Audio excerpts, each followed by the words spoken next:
So I'm going to talk about how to write a blurb that converts, and I don't feel that this is my strongest asset. I also have a lot of trouble writing blurbs. Generally, the first book description that I put out isn't very good, and then I have to keep refining and tweaking until I get something that sells. So something quick to point out, a lot of people call a blurb, I'm using it for book description, so it's a sales copy, but it can also refer to if another author or somebody else writes you a review and you feature that review like on the top of the back of your book or on the top of your sales copy, that can be referred to as a blurb also, so the terminology is a little confusing.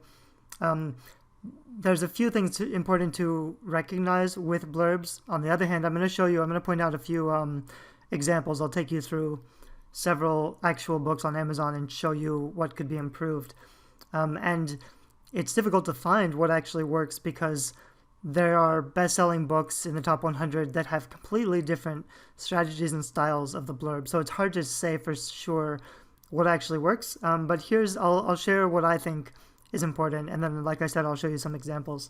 So in the beginning, you want to just start with a formula. There's a few people who have, I'm sure if you blog or Google for like how to write a blurb, you'll find some formulas laid out. I know that Brian Cohen has a course and he has some principles you could start with. For me, generally, you start with the conflict. You have a but when or a when, so a sentence that starts with when. So you set up the background, the character, you set up something inherent in their position that has natural conflict, and then you show the change. So the change will probably be like the first plot point where the story is introduced to the protagonist, or when something happens that knocks the protagonist off their normal day-to-day schedule. So if something happens, you can start that sentence with, but when, blah, blah, blah. Then you raise the stakes. You show what's actually at stake if they fail. You show the conflict, who is against them, what are the inherent conflicts in the situation. If it's a romance, it's usually going to be conflict between the two main characters. So in romance, it's often like the protagonist meets this guy that she totally hates, and they must work together to save the world, something like that. So two people who hate each other at first, but are forced together and then fall in love. That's kind of basic for romance. And then finally, you ask a story question. So, will they be able to save the world before something happens? That kind of formula sort of works, and I'll show you some books that are using it in the examples. But there's more to it than that. And I think something to keep in mind is you want to focus on the heart and not the head first, a lot like the book cover. When they first start reading your blurb, they're not thinking about buying your book yet. They just want to know if it's interesting enough for them to keep reading. So when they're looking at the blurb, they're not looking for buying factors like, is it a cheap price? Is it a best-selling book? Has it been featured on all these things? A lot of authors, they'll start off with details and facts, or maybe like a whole bunch of reviews, which can work well if that's your best information, but most of the time it's not. Most of the time you want to hook the readers into your story and lead with the story or the story hook. So I would usually hook with something that captures their attention that's directly tied to your story. And this is also kind of tricky because you want to catch their attention or you also want to tell them what it's about really quickly. So ideally, you would have a perfect hook or a perfect pitch in the first sentence in bold that not only hooks their attention, but tells them exactly, it helps them place the book. So it tells them exactly what genre it's in. If it's a vampire romance book, they should be able to figure that out either from, like, maybe it's already in the title or the cover, and then you don't really need it in the blurb. But you'd need whatever your selling feature is, whatever type of book it is, whatever is the most interesting hook, you'd want that on the first line to capture attention. If you have to choose between hooking attention or telling them what it's about, I would go for hooking attention. Even if it's unclear. I think one of my hooks now is the dead girl came to my birthday party. That's not a really defining sentence of my young adult mermaid romance novel, but it's a really good hook because it's a strong sentence that captures their attention. If you can capture their attention in the first sentence, then they will read the rest of the blurb. What often happens is there's no hook, and even if you have a lot of good information in your book description or blurb, they're not really reading it. They're just skimming through it to see if anything else hooks their attention, and nothing does, so they pass on. Also lead with the strongest. So if you have to make a decision between, and I'll show you some examples soon, but between, for example, you want to start with the story, but maybe your story hook isn't that great actually, and you have this great review from a New York Times bestselling author who's really famous in your genre, you'd want to lead with whatever is going to hook attention the best and whatever is going to work the most. So in some cases, if your description isn't that great and you don't have a strong story hook, it might be better to lead with some information like 1 million copies sold, or if you have anything that's really impressive, possibly award-winning or something if it's specific. But for me, generally, you only lead with stuff like that if your story hook isn't great. So you really would just want a stronger story hook. But even so, when you do all of this, it's hard to do it right. You really want to get help. I would try to ask your audience for feedback, or I would also try to see if you could hire someone. You could hire an editor to try to go through and polish it for you. I would hire several editors. I've hired people from like Fiverr.com before just to see if they could do anything with it. And sometimes even if they only come back with one good sentence or even with just a good hook, that's a really valuable thing to be spending money on. And there are people who are good at it. So if you see other indie authors who are really good at their blurbs, you could ask them how they did it. There are experts who can write amazing sales copy for fiction. I don't think I'm one of those experts, so I also have a lot to learn. But you should also test it out. So this is difficult if you're traditionally publishing, but if you're self-publishing, you can be testing out blurbs all the time. And this is another reason I often put out perma-free books for a while, even when the book isn't finished, because I can be testing the covers and also the blurb. So I can see, I have a perma-free book that was like ranked around 3,000 or 4,000, and I changed the cover recently. Now it's about 1,500. So I know that that's a better cover. Next, I can try testing the blurb until I get a blurb that pushes it in the top 1,000. Then I know that my blurb and my cover are really strong. So when I change it to a paid book, it's going to sell a lot better. You want to be testing it out. You want to be improvising. You don't always know what's not working or what part of it isn't working. And sometimes you don't really get it until way later. So, 3 months down the line, you may think you have a great blurb, but it's not selling. And you go back and read it again. And you realize that you could just rewrite it from scratch and it might be better. So don't be afraid to improvise. You do want to test things out a lot.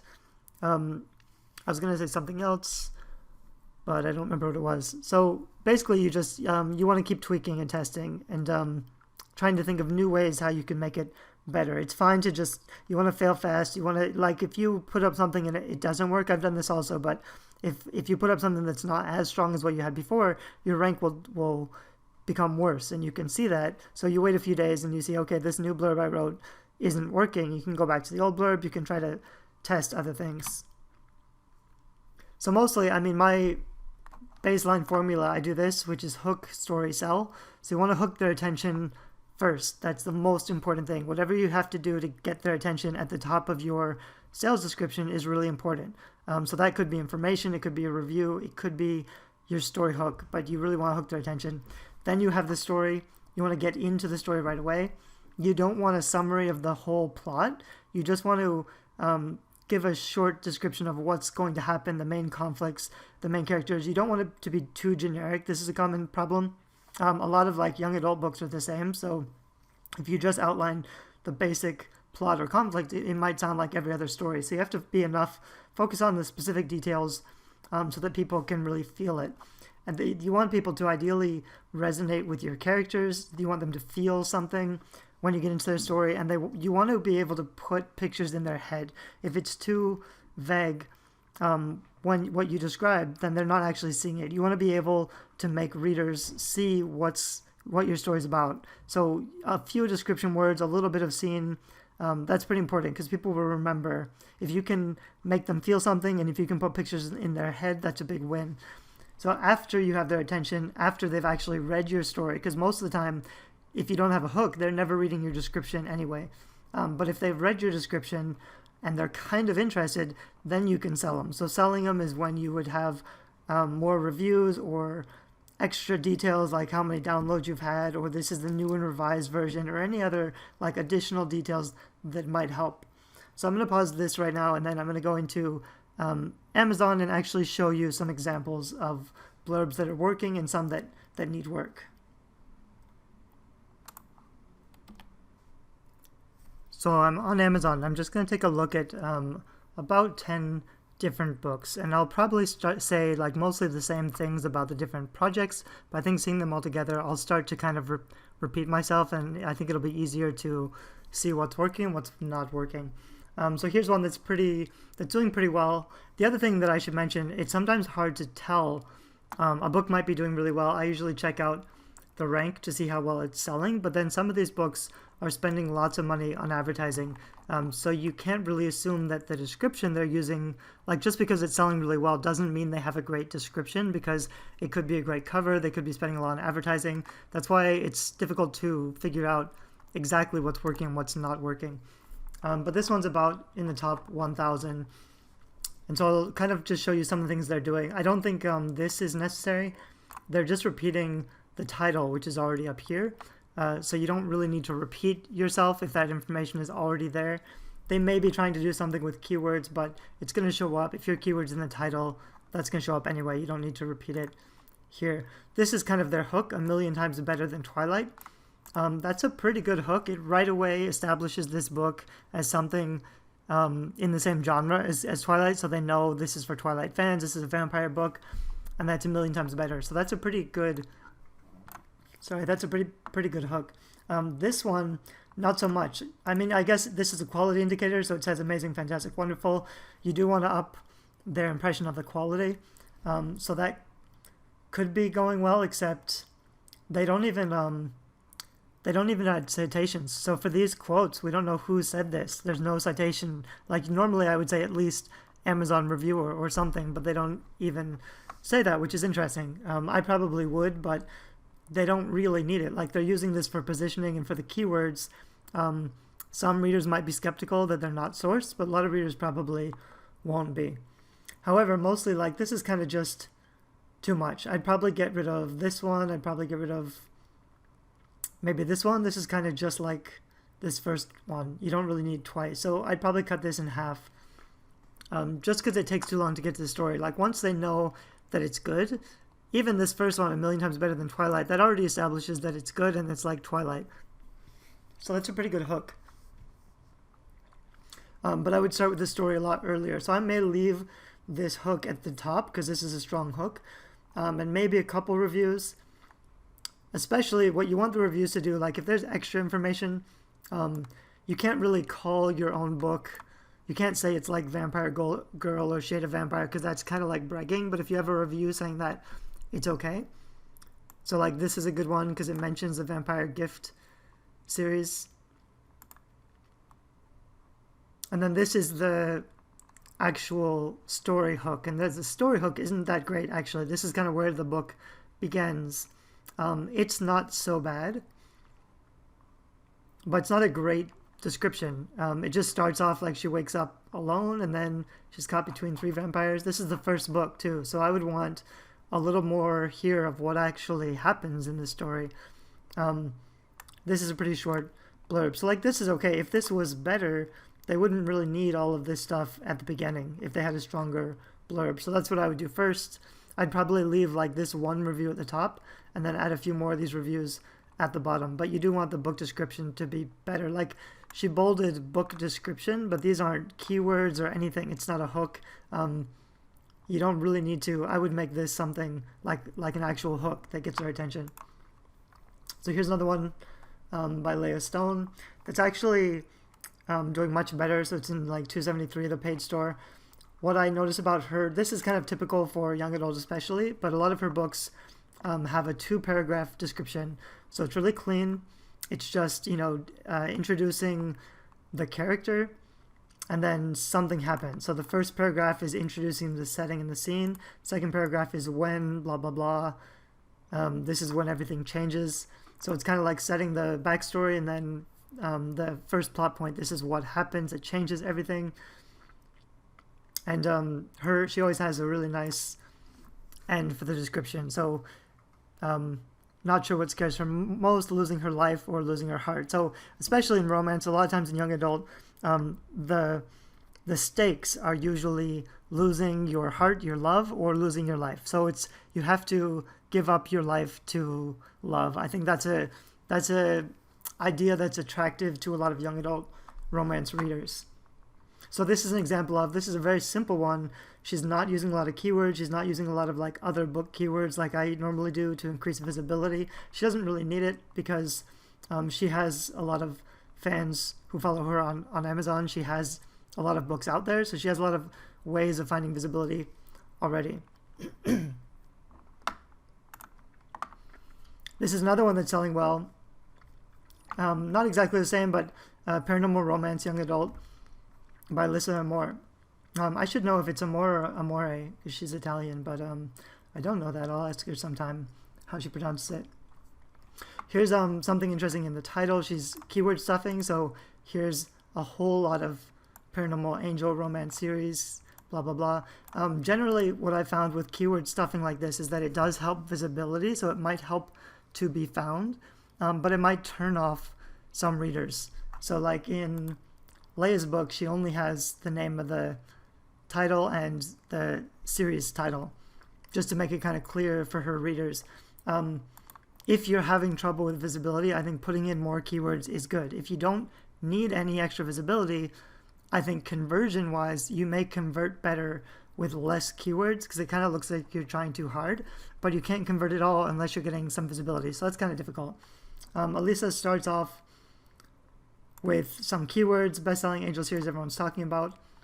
She has a bunch of other books, Surpassing Hunger Games, Mortal Instruments, Divergent. So these are all credibility boosters. These are all details and facts.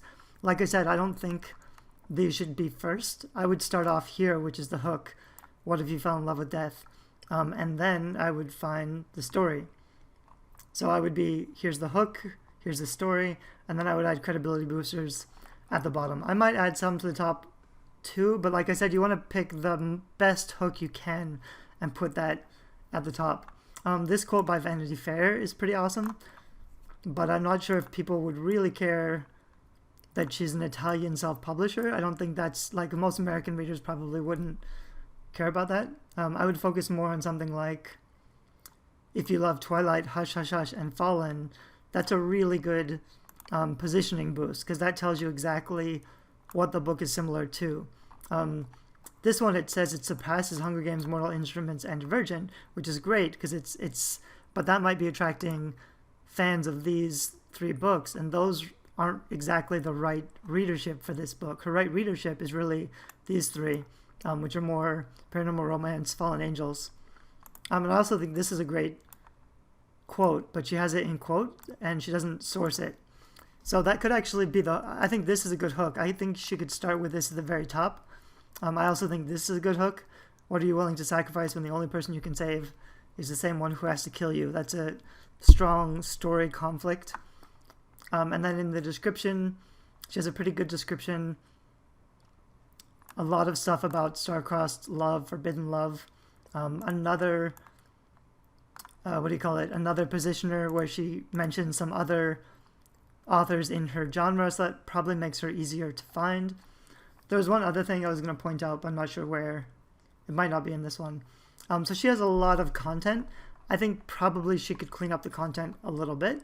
And some of this stuff is unnecessary. It's kind of just like too much information dump, and you don't even, like, you can't even see the story hook here, and you don't even know what it's about until way down here.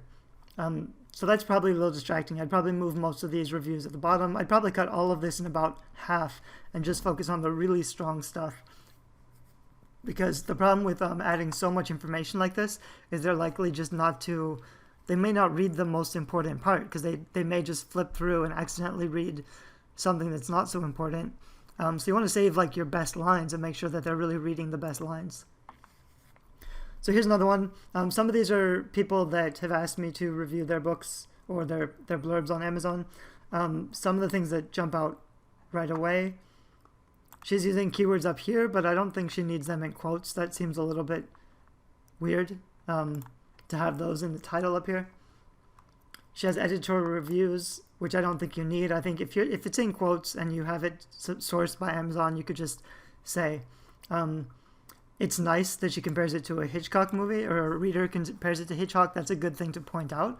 I would probably just, but this first part, this is a fun novel that kept me guessing. This looks like a dark thriller. If it's a mystery suspense, I probably wouldn't call it fun, so that's a little confusing. Some of this is good, taking the reader in surprising new directions. I would probably edit this down to surprising and reminded me of a good Hitchcock movie. So just take out, like, you can usually edit reviews, just take out the most important keywords that you want readers to read and take out some of the boring stuff. This needs to be formatted better, so she needs spacing between all these reviews. This synopsis could be bolded, but again, I don't think you need a word that says synopsis. I would put a story hook here that says something specific. Here's another unattributed source, so I'd want to have a source there. Again, this is mystery, suspense, sizzling romance, and humorous adventure. For me, that's confusing. I don't know, that it sounds kind of like a cozy mystery, but if it's a cozy mystery, she should say this is a cozy mystery, and this cover is not a cozy mystery cover. So that's a little, and on the top it says a novel, mystery, suspense, romance, fiction. So those are some problems. The description sounds like a description of the blurb. That's probably fine, but there's enough to fix already. I would focus on redoing this one. Here's another thriller. This one actually has been doing really well. It has a lot of reviews, which is great, but it's not selling as well right now. A hard-boiled murder mystery. That's probably fine to have keywords in the title, but then you don't really need to repeat it here. Mystery book 1. So like I try not to repeat keywords. It's good to have them in, but if you repeat them, it looks a little sloppy. Bloodland, the award-winning must-read first book. This is kind of a weak hook because there's nothing really there. You can call yourself an award-winning author. It doesn't really mean anything unless you have a specific award and readers recognize that award. Most readers, they don't really care about awards. They might in some genres. If it's a literary fiction or young adult and it's a big award that readers recognize, then it'd be worth putting. But otherwise, that's probably not a good hook. Even if it's won awards, it's not a good hook because you want them to be hooked by the story and they still don't know what it's about. So here it gets into you really need some kind of a hook at the top that positions it and hooks attention. This is the description, which is okay. Some other books in bold. It looks like he's bolded some words, which is fine, but this might be too many bolded words. And someone's just going to skip this and they're only going to see a couple things. Here's another award-winning series. So there's several times mentioned that it's an award-winning. Here's another one. Series. You could mention that once at the bottom, but you should say what awards it has won. So this is what it actually won, which is great, but this should be one line on its own, the winner of these awards. Too many exclamation points here, here, and here, and here. You want not many exclamation points at all. You want your text to speak for itself. You don't want it to have to try to make it louder by adding an exclamation point. That just means you have weak copy.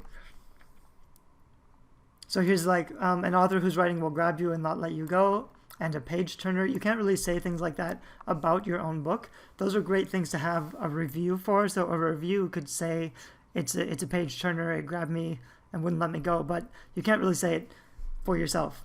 And again, none of these are, so what if it's a page turner, so what if it grabs you?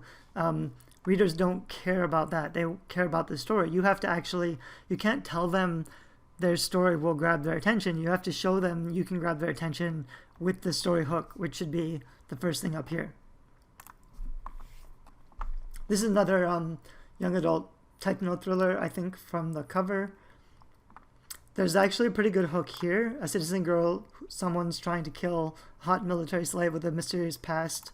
A dangerous game that changes everything. It's common to have like 3 phrases like that or 3 words up at the top that are bolded. Leah Stone has that also, although I think this one is stronger. Let's see where to go.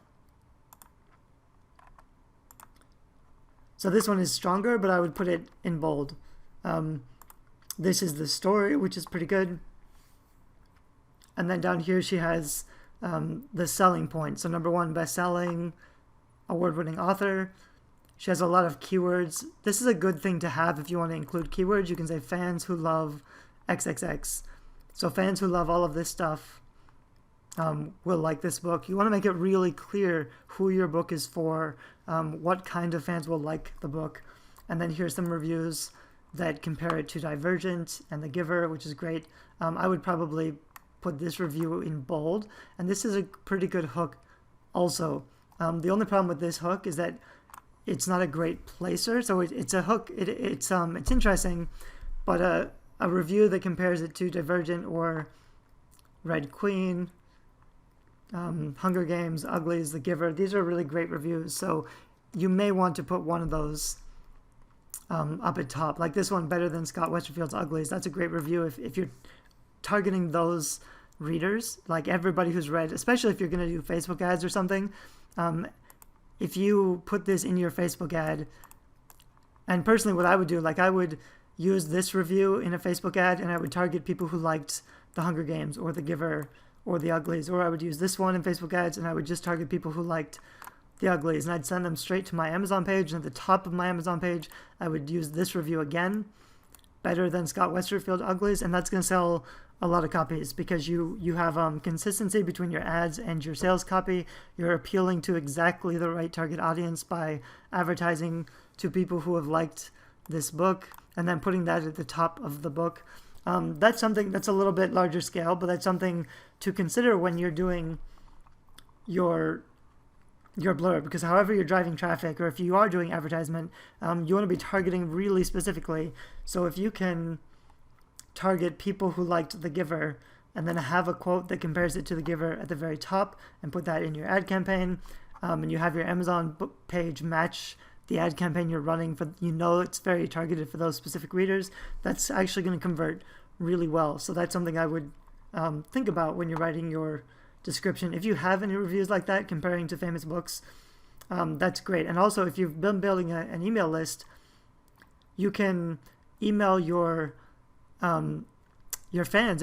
Sometimes if you ask for reviews, they don't really know what to write. So if you say, when you write a review, please compare it to other books you've read, or if you think it's similar to to another book, then mention that in the review. You can you can't tell them what to say, but you can help them to write a valuable review that's going to help you a lot.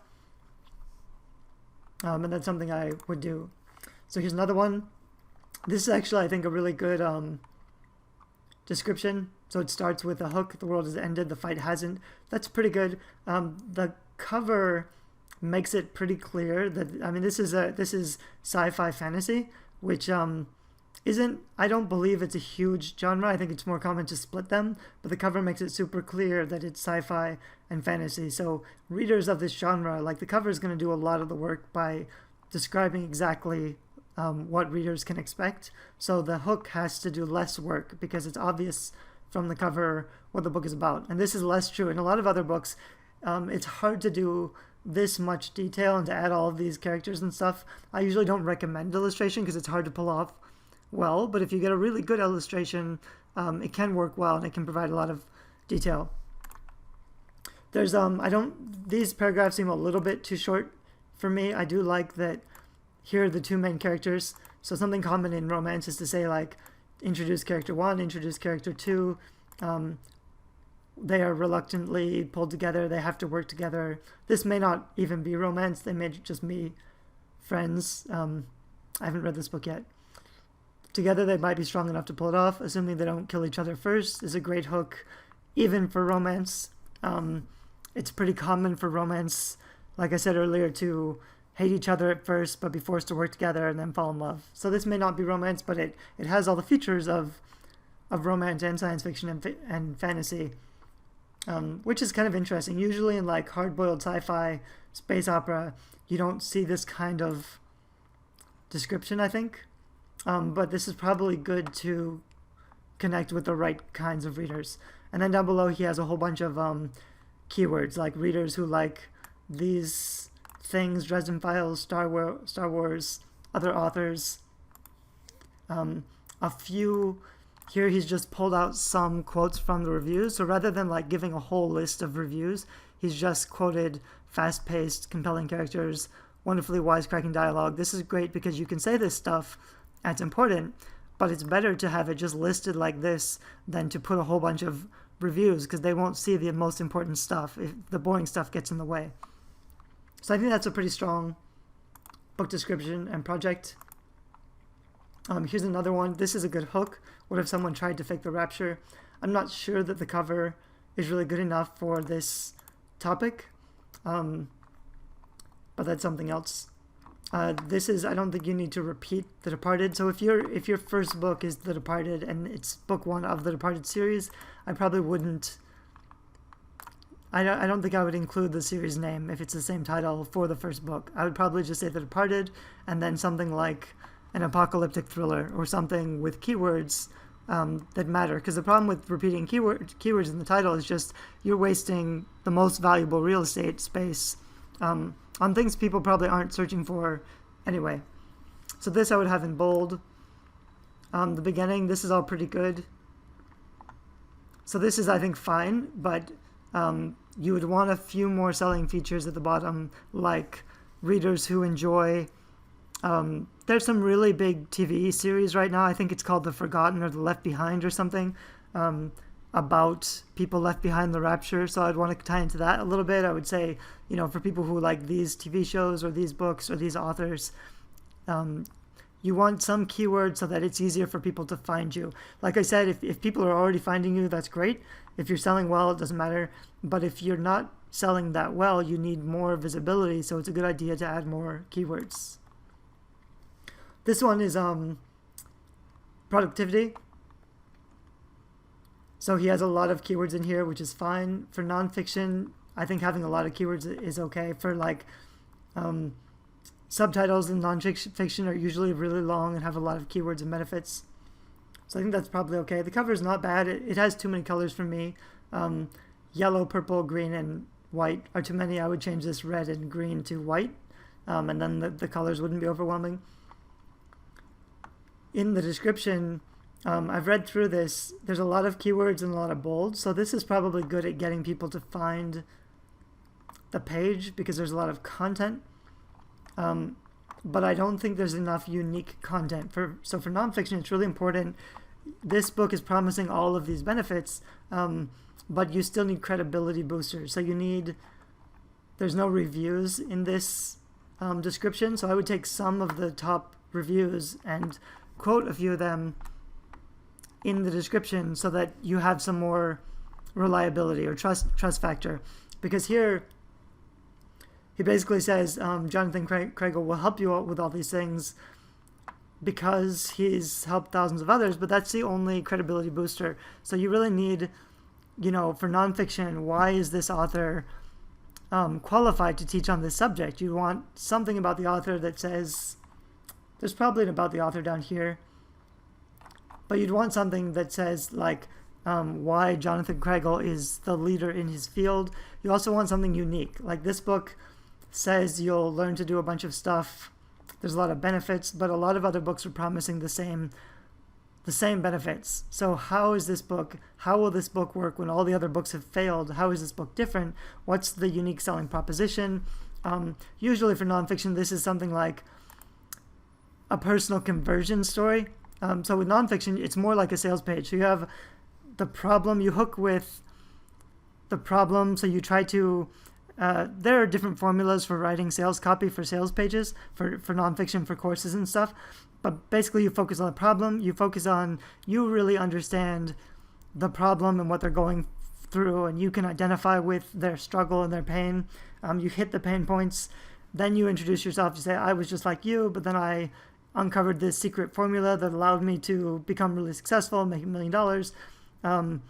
You add in enough credibility boosters that shows you have been successful with the formula, and now you're sharing this special, unique formula that you can't find anywhere else that will solve the benefits. You need to have that in there because otherwise anybody can be promising the same benefits. You're not really offering anything unique. So even while these are all good benefits and some people might buy it just to find out, you really need some stuff.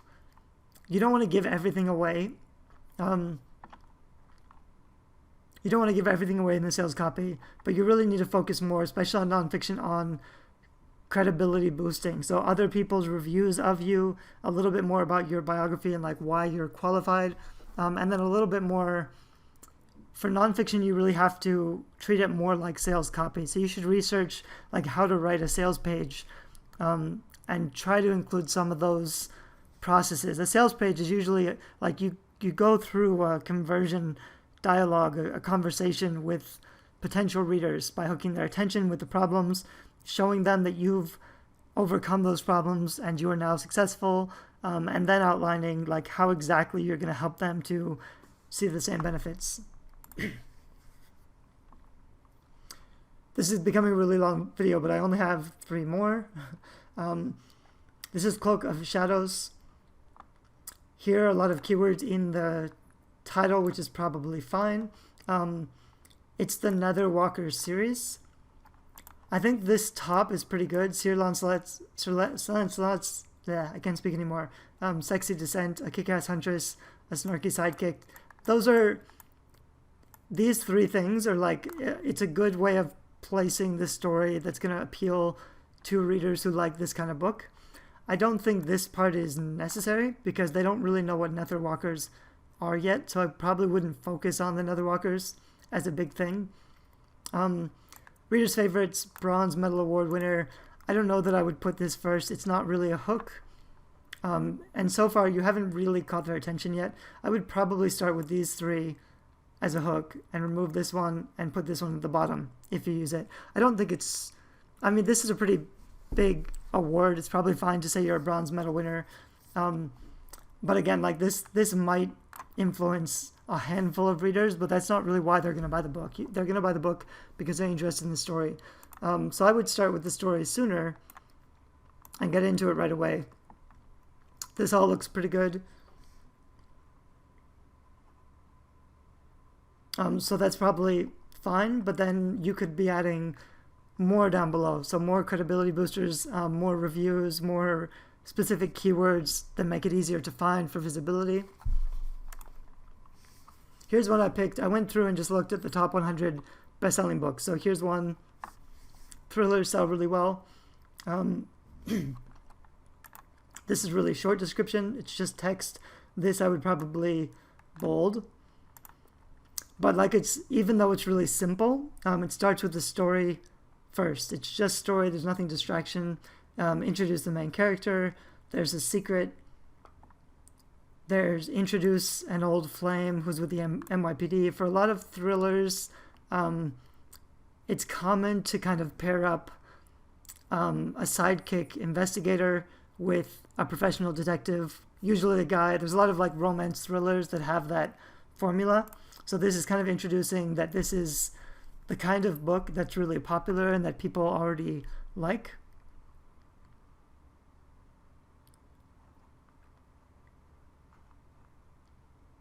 Anyway, so this is pretty simple. I don't think this is an amazing description or a blurb, but it follows a pretty simple formula and it focuses on the story. So readers who love thrillers and they're familiar with this kind of story, they'll probably recognize in this that it has enough to offer. They don't need extra selling points. So this book, because it's already getting found, it doesn't need a lot of keywords or other details or other reviews. I think it could probably convert better. But on the other hand, once it's converting really well, this is already in the top 100. Oh, and something I should have been pointing out all along. This is the description. I'll make another video soon about how to edit the description. This is what you put in for the description box. But if you claim the book on Author Central, you can also edit from the editor or editorial reviews or other sections, which means you can actually add more information. And that's something that you'll probably want to do. So you don't have to put all the information here in the first description. You could just have the description really simple and then a few reviews down below or extra information or something like that. Anyway, this is number 2 right now in the Kindle store, which is crazy. And I just checked and it wasn't that high. So it's also possible that he's just doing a really big push right now and it's getting a lot of visibility. I don't know if this always sells so well, if it's just selling really well right now. It launched, oh, it's not even out yet. That's why it's selling so well. So it's on pre-order. It's pretty crazy it's selling that well on pre-order. And it's a little interesting that it has 500 reviews, 459 reviews already on pre-order. Anyway, so there's a lot of other considerations and factors into why this is selling so well, which is also why it's hard to say how well this description is really working, because it seems like there's a lot of other stuff going on behind the scenes. Okay, and so for last book, another young adult romance. This is kind of typical for young adult to have star-crossed lovers who are fated to risk everything for love, basically. So that's a great hook. They have also set up here, it's an instant #1 times New York Times bestseller. That's a pretty good credibility booster. It's going to be a motion picture. That's pretty good. This is worth saying because it's also in theaters, so they're also kind of promoting the movie up here, which is what they want to do. It's a little weird to have all of this in bold. I think that's too much bold text at the top. And I think this is a really great hook, risk everything for love. It's good that they put this on a separate line, because this is all really good too. This is a really good longer pitch and longer hook, but this by itself is really strong. It could fit to tons of novels, but it's still really strong. So it's important to have that first. That'll hook almost every a lot of readers, but especially a lot of young adult readers. So here's a description of the book. Here's a first-person description. For young adult, first-person descriptions usually work really well. That's what I do with my own books. And then here's another third-person description of more about the book. So there's a lot of good stuff in here. It does focus on the story mostly. They don't put in any extra reviews or anything, but there's enough reviews up here too that that's, once you have a ton of reviews up here, you need less here, because people are going to be reading the reviews anyway. And also she has a #1 best-selling sticker, which is another credibility booster if you can get one and keep one for a while. The better your cover is, the better your extra credibility boosters, the less amazing your blurb has to be. This is kind of just one piece of the puzzle, but especially when you're starting off, maybe you don't have the best cover, maybe you don't have a lot of reviews yet, maybe you're not getting a lot of visibility, then your blurb really has to do everything. It has to be really strong. So you do want it to be as good as you possibly can get it. So I hope this video helps. I think it's a process. I think you need a lot of experimentation, but hopefully I've shown you some things that you can avoid and some things that you can try that'll help you to get a blurb that's going to work better.